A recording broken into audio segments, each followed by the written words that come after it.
It happened last time the US Open was at Oakmont in 2016.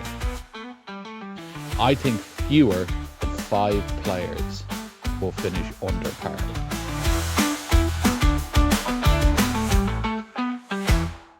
Hello, and for the first time in a while, welcome back to the Countersport podcast. Today, I'm joined with Kevin, and it's golf season now. Football's over. We don't care about football anymore. The weather's getting nice. It's time to talk about golf and the US Open, the third major of the year already, which feels bizarre. But before we get into all that, as we've not seen each other for a long time, Kevin, how are you doing? I'm very well, Liam. I am very well. Yeah, third major of the year. It's really coming around quickly. It has really, really come around quickly. Um, but looking forward to it. Fresh off the back of watching Heimer Hallgrimsson's mighty boys in green draw 0-0 with Luxembourg last night. I'm ready for something new, I think. At least you got a point. I don't want to talk about what happened with Oh, Liam, Wales. it was a friendly. It was a Oh, friendly. I see. So, Okay, that might be even worse then. But look, it could be Wales had a worse. You could valiant be effort. England. You could be England. But Tommy like, Tuchel out already? Question mark. that's the That's next the podcast. that's the thumbnail. That's the thumbnail Yeah, there. there we go. But anyway, like I said, we're here to talk about golf, and we'll just do a quick recap first of the two majors that precede the US Open. Obviously, the first one of the year being the Masters, and I'm not really sure if you remember what happened in that one, Kevin, but Nah, not that memorable. Rory McIlroy, don't know if you've heard of him, finally won his green jacket to complete the Grand Slam. Safe to say he's not really recovered from the party since that, I don't think, but who can blame him? And then the next major was the PGA Championships at Quail Hollow, where we all thought, oh, can Rory go back to back? Can Spieth take the Grand Slam? No, Scottish Shuffler. It was a pretty dominant performance from Scotty. He won by 5 shots in the end. But apart from that, the field was pretty tight. So that was great to see. Scotty wins his first and probably won't be his last major of the year. I think that's fair to say. Um, but from one major in America, we go to the next, the US Open. And you know what? I think we're just gonna get started. We don't need to spend much time talking on him. Is this just Scotty Scheffler's championship to lose? Yeah, look, it's very rare that you come into these majors and you're sort of taking one golfer versus the field, because that's not really what the sport is is usually like. And there is obviously a sense of inevitability about it. He's what, 3 wins in his last 4 starts or something, including that obviously PGA, which he won pretty comfortably. Let's not, like, he didn't really have to stretch too much. And yeah, it's we sort of mentioned it last time on our PGA preview about how sort of he's kind of like Tiger in that sense, where it's just a bit like,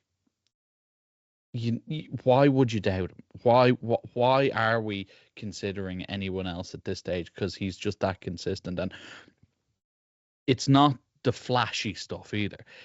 He doesn't make mistakes.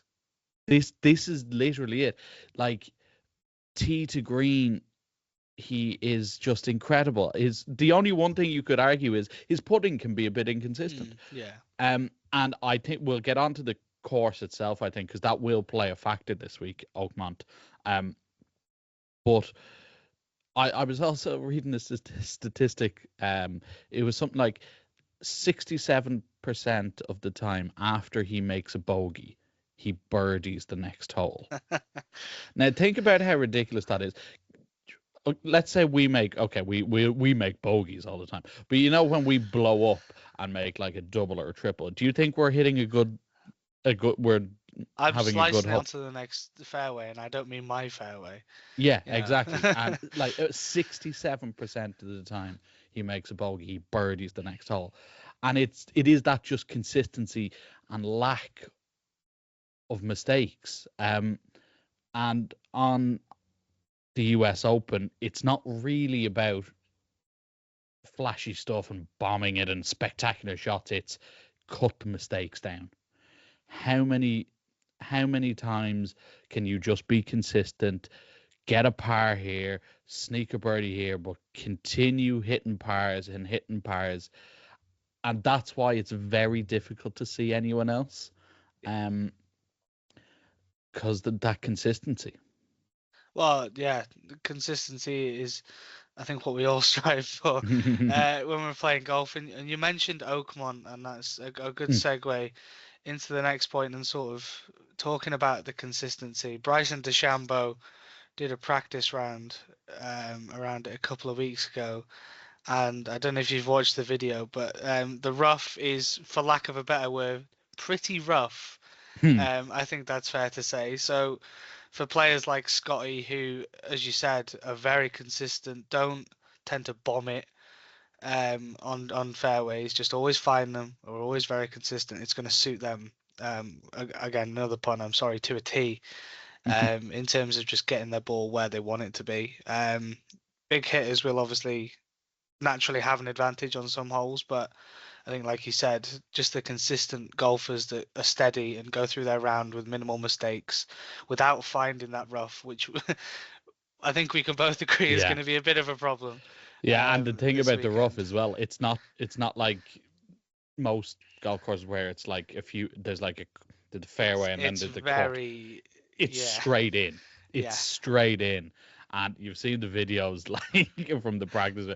They're ridiculous. It's ridiculous. There's no There's escape. also a there's also 300-yard par 3 on this course. Yeah.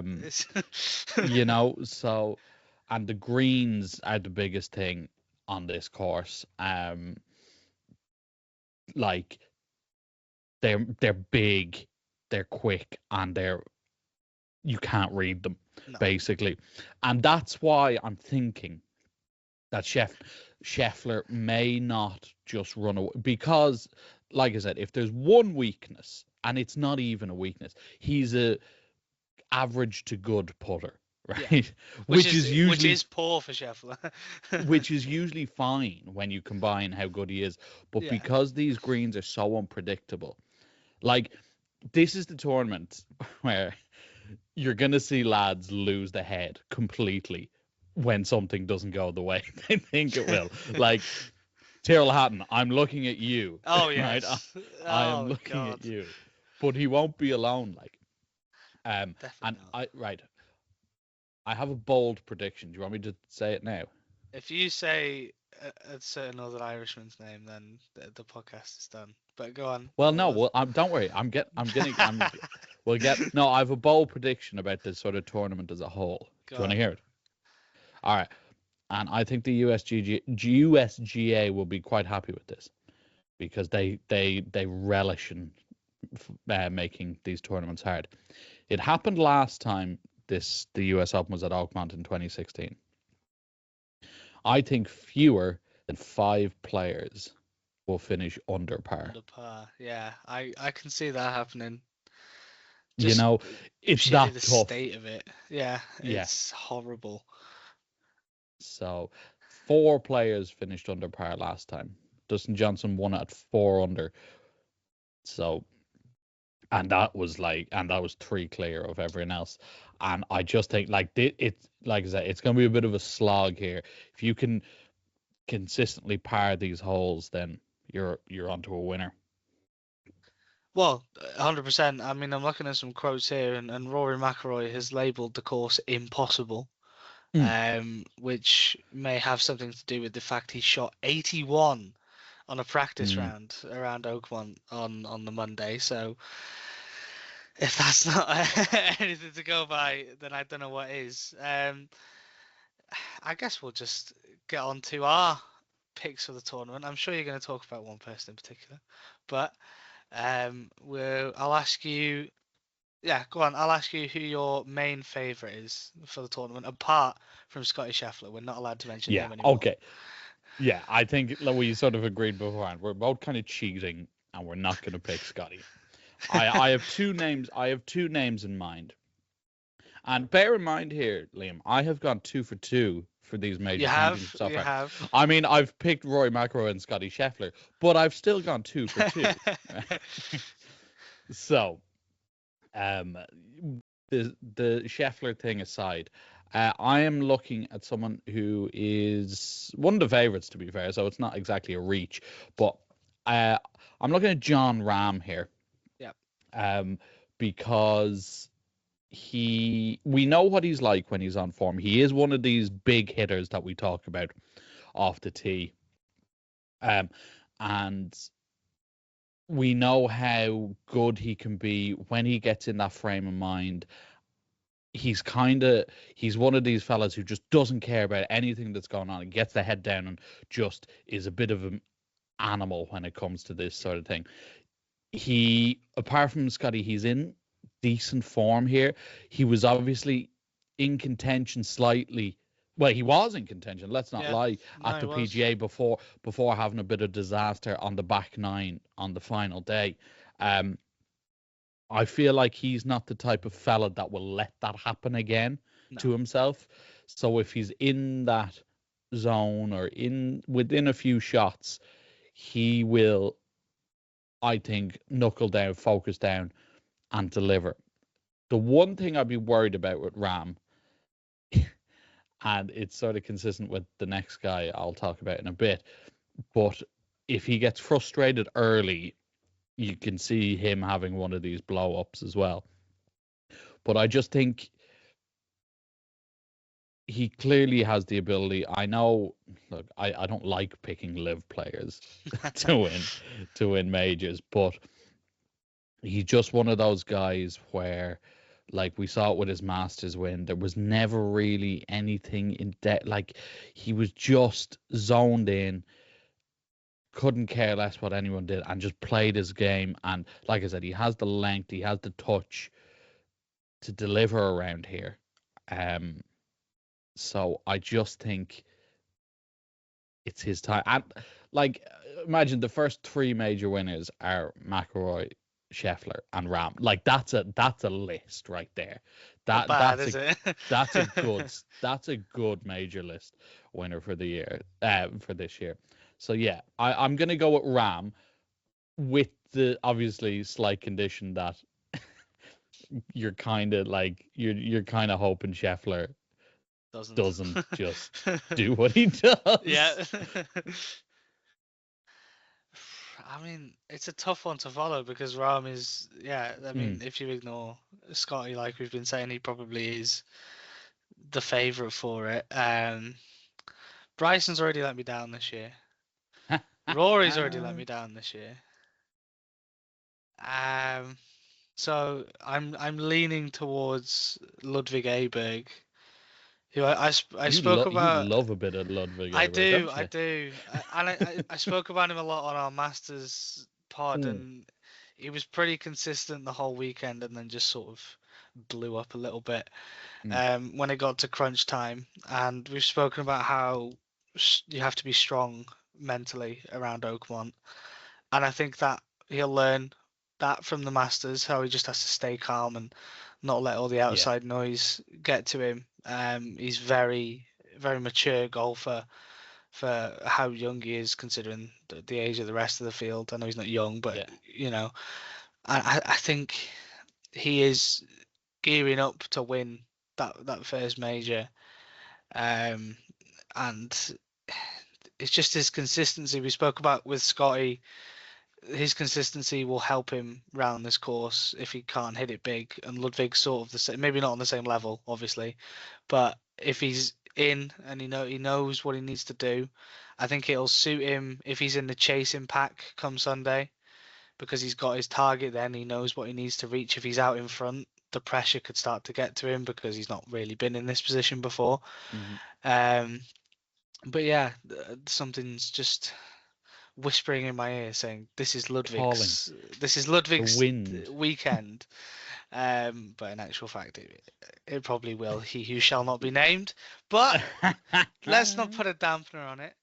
I'm gonna now ask for, and this is something we haven't done, your surprise missed cut of the Oh, weekend. okay. We've not done Okay, this one you're yet, and I thought I thought I'd throw it on you just to, have a bit of right. fun. Okay, right. You're laying on this. You're laying this onto me out of nowhere here, Liam. And I am not. I am not prepared. Right. I'm just gonna have to hack my way out of the rough on this one, so to speak. Hey. Surprised missed cut. Okay. The thing I, is, like with this course, it could easily be a Ram or a mm, McElroy or somebody that elite. I'm gonna go with Bryson, Oof, and I'll tell you why I'm gonna go with Bryson. I'm intrigued. I'm sure everybody else is as well.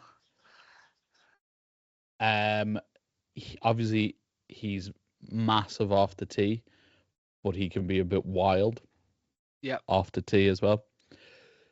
He hasn't been hitting his irons that well, and he has obviously been thereabouts for the last two majors, which is tough without winning them, Mm.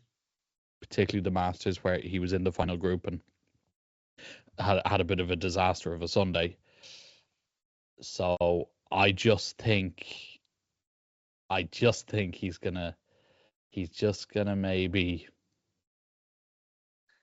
he's just gonna maybe struggle around here and get frustrated. He is another one of these emotional fellas.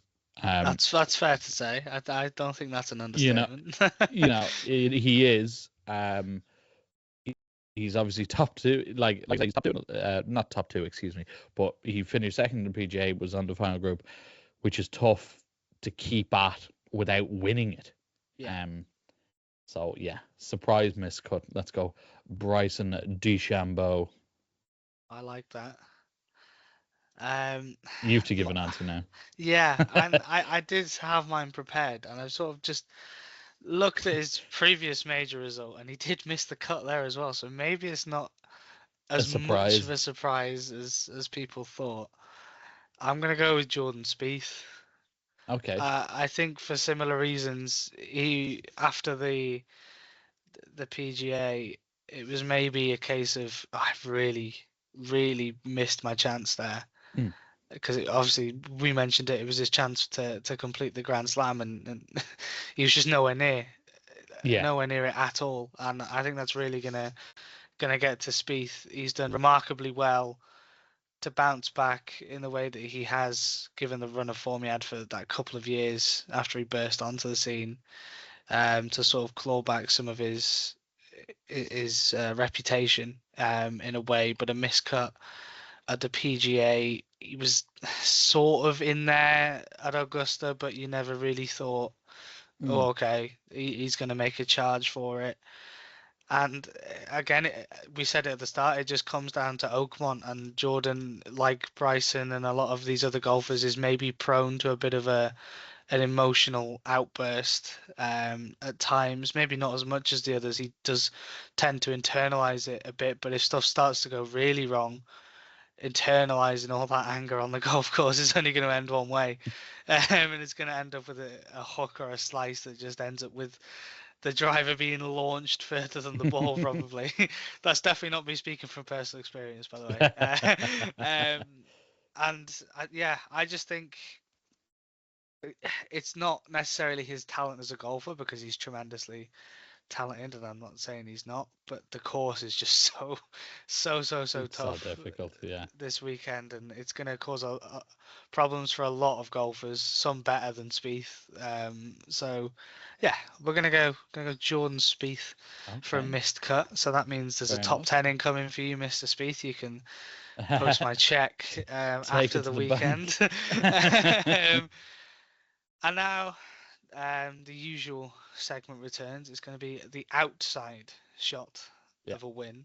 I'm surprised you've gone this long without mentioning Rory, to be honest with you. So Well, I before was we get gonna. into that, do you want me to give you an opportunity to talk about Yeah. Rory by Well, himself? I I think the Rory thing is interesting, and I'm sort of eager to hear your thoughts on it as well. Like, so obviously he won the Masters, Did and he? then sorry, I don't know if you know. Yeah, And then spoilers. he didn't play. our PGA preview was like, oh, this is Quail Hollow course record. You Yeah, can confidence, momentum, no pressure, monkeys, backs off backs were mentioned, and he didn't play well. plus I mean, three. he just about made the cut. Yeah, Didn't play well, um, and it's been weird since then as well. There's been some strange things going on. I mean, yeah. look, come here to me. Like Nicholas saying, well, he didn't tell me he was going to play his tournament, my tournament at the Memorial. I don't care, Jack. Like, he doesn't have to run everything by you. Like, relax, okay? Just let's calm down here, right? But then there was that whole driver thing at the PGA Yeah, I where he was. had to Yeah, switch drivers last minute, and his name was leaked, but he also wasn't the only one. Like, Scheffler had to change drivers, Xander Schauffele had to, he wasn't the only one, but McIlroy's name was the the big. only one that was, Yeah, yeah, yeah. And then he played the Canadian Open last week, where he usually plays really well, and he missed the cut again. yeah, So I'm I'm interested to see how he gets on. Maybe they've done him a solid here. They've put him with his two mates for the first 2 days. So he's playing with Lowry and he's playing with Justin Rose, who obviously yeah. Ryder Cup Bit teammates, but awkward. maybe they're not getting on the best now, but they will. They have done and will do in the future.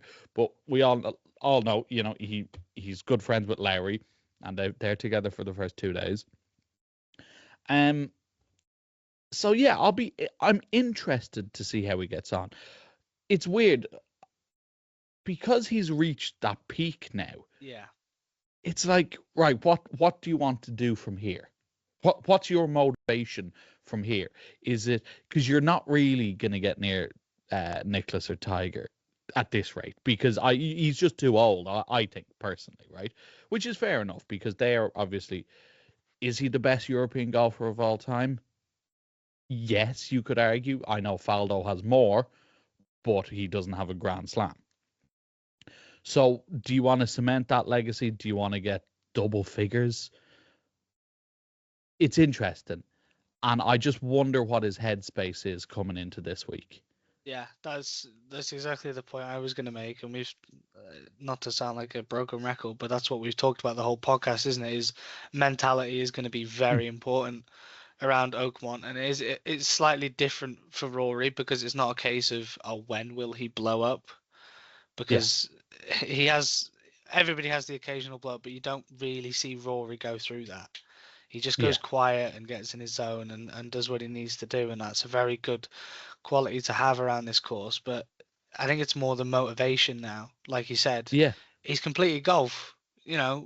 What more does he really have to do? He's got the Grand Slam.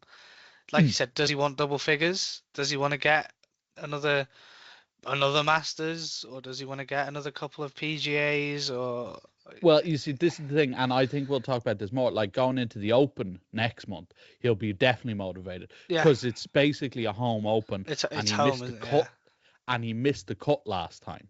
yeah, So the motivation for next major is definitely there. It's just, look, he's an elite sport person. Obviously, he'll want to do well, but I do wonder now. I'd love, again, I've said this for the past 10 fucking years. I'd love to know what's going on in his Oh, head. it'd be so fun just to be a fly on the wall, listening to what he goes through before a tournament. And like you said, Yeah. he's in the best place he could be to go out and play the way he wants, because he's with Rose and he's with Lowry. He can have a bit of fun. The pressure's not necessarily there. He's not Mm. paired with tournament favourites, so he's got to perform next to him.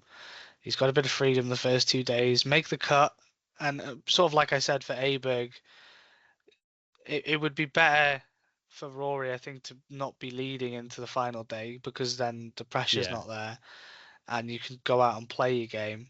I think it's going to be the case for anybody. It sounds really strange to say. I don't think you want to be leading into Sunday, Yeah. or I agree with you. you don't want to be leading by one or two. If you're going to be leading, you want to have like an 8-shot lead and be Mm. guaranteed to win. I think the pressure is going to be a lot Yes. on that Yes. Sunday, unless you're Scotty Scheffler, then He probably deal with it fine. who must not be named. But yes, well, now we've got the Rory talk out the way. We'll go back to maybe an outside favourite, somebody you can see, maybe not winning, but a top five, a top three, a shock performer from the You, weekend. re- you ready to laugh at me? Go on. I'm gonna go with Shane Lowry. No, I don't hate Hey, that. I don't hate that. I have reasons. I have reasons. Last last time it was played here in 2016, he had a 4-shot lead going into the last day, and then Yeah, shot 6 over, and still finished third. Sorry, second. Right? He had a exactly. 4-shot lead, so he knows how to shoot a good score. Like he was he was 7 under going into the last round, which is an unbelievable score around here. So he knows how to put up a good score. That was nearly 10 years ago. He's matured as a man and as a Yeah, golfer. yeah, He's yeah. won a major, and he's also quietly been having a decent year. Yeah, I know he hasn't won a lot, but he's been consistent. Like, again, he was there for the Masters, rough enough Sunday. Didn't have a great PGA, but he admitted himself that he hates Quail Hollow. So we saw him. He was thereabouts at the Canadian Open. I mean, like he's the Sunday in the Canadian Open, he opened up 5 under after 4 holes and sort of fell away a bit, but was still a good finish. Top 20 at the Memorial, top 25, excuse me, at the Memorial. Obviously the Truist where Straka won, he was thereabouts as well. Yeah. He finished second at that. So I just think he definitely he has the ability to win a major, and I think we've talked about like the sort of tiers before, and he's right up the top of that second tier for me. Again, so it all comes down to the men, and Shane is a bit like Tyrrell Hatton and these boys. Yeah. Like when that fuse is sparked, it explodes nearly. But like I said, we know he can put a good score up here. He's playing with his mate, right? And I think that will help. Yeah, Genuine. We've spoken 100%. about Rory. Yeah, yeah. I think it'll be much more relaxed. Um, Again, he's not the biggest hitter, but he can find fairways. We know how good his short game is in and around the greens, and I just think he'll play well this week. I really do. Um, so yeah, he'd be my outside. Will he win it? More than likely not, but I think he'll have a good week. I completely agree with everything you said. I think Lowry has all the aspects of his game to win major tournaments. It's just he tends to have a few holes where he's a bit on the edge, and then it sort of gets to him. And we saw it in the interview at Augusta, which I don't blame him for at all. I do the exact same in that situation if a reporter was talking to me like that. But no, I think Lowry's got a very decent shot of yeah, like I said, maybe not winning it, but definitely a Mm. top 10 is on the cards for him. From Ireland to Scotland for my pick. I think you can see where I'm going with this one Are you because going Bobby McIntyre I again? love the man. I love a lefty, but there is more of a Is reason this this time. this is the third time in a row? It will happen. If I keep saying it, it will happen at some point, and then I will look like a genius because nobody else will be predicting it. The top 20 at the Memorial, albeit +2, but it's a tough course. A top 20 is a pretty decent result. And then he was tied 6 at the Charles Schwab as well. So he's got a Mm. little bit of form coming into it. We're not going to talk about his PGA result because it's top 50. So that's not terrible, but it could have been better. But I don't know. He just strikes me as a player that is going to go very under the radar Mhm. because I don't think anybody really respectfully cares about him in mainstream media. All the focus, because we've got a lot of good home golfers. We've got Rory, Shane,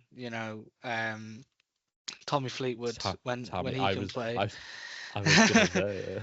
Matt Fitzpatrick is slowly building himself up into a very, very decent year. And there's Aaron Rye has sort of come from nowhere and been pretty consistent this year. Justin Rose, obviously second at the Masters. So there's a lot of good home golfers. I don't think McIntyre necessarily gets the plaudits he should. Obviously, Ryder Cup hero, whatever. He's had that limelight, but on the tour, there's not a lot of conversation about him. And I think we've, again, sounding like a broken record, there's a lot of pressure this weekend with the conditions of the course.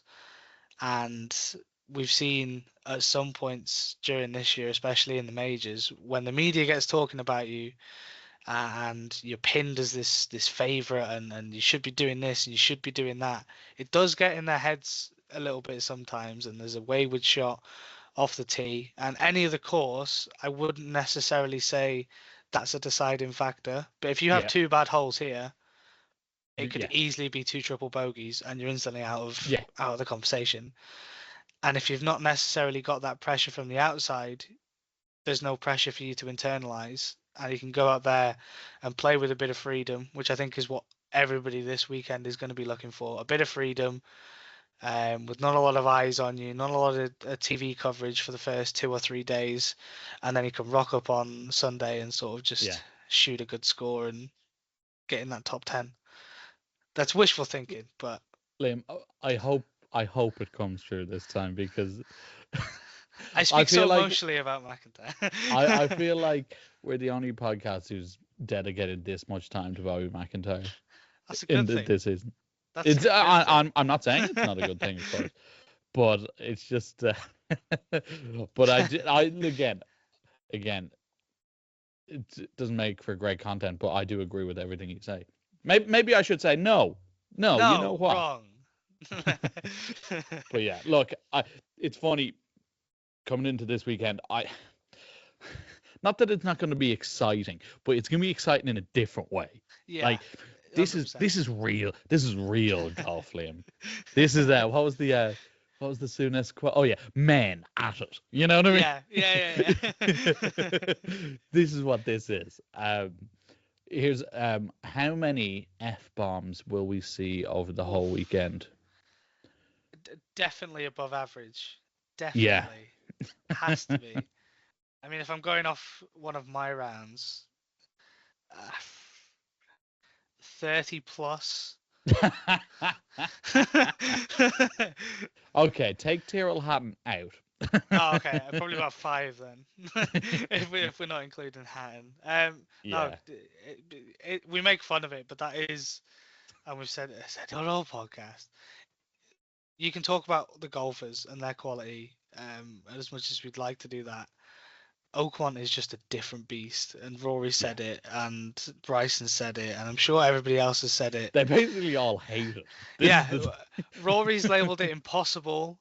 Yeah. Bryson has labelled it the worst, like the worst course he's played. Yeah. Not in terms of it actually being bad, but yeah, I think Phil has described it as the toughest course they've played.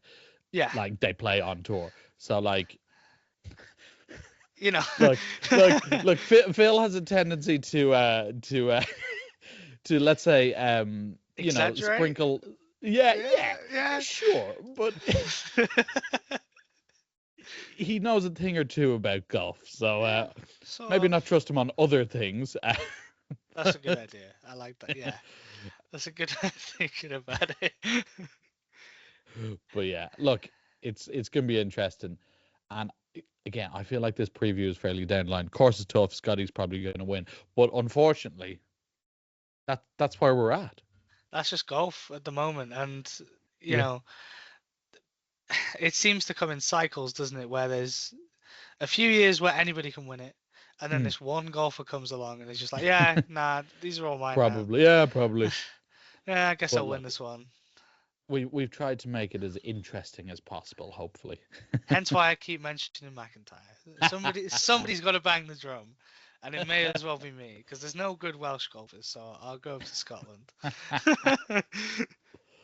Oh God! At least you've got Rory and Shane. Yes. Very lucky. Jamie Donaldson, does he still play golf anymore? Just poor Obviously, character and stuff. Ryder Cup hero, Jamie Donaldson. Yeah. So he missed the cut at the KLM Open. There you go. And if we were to end on any note, That's a very good note to end.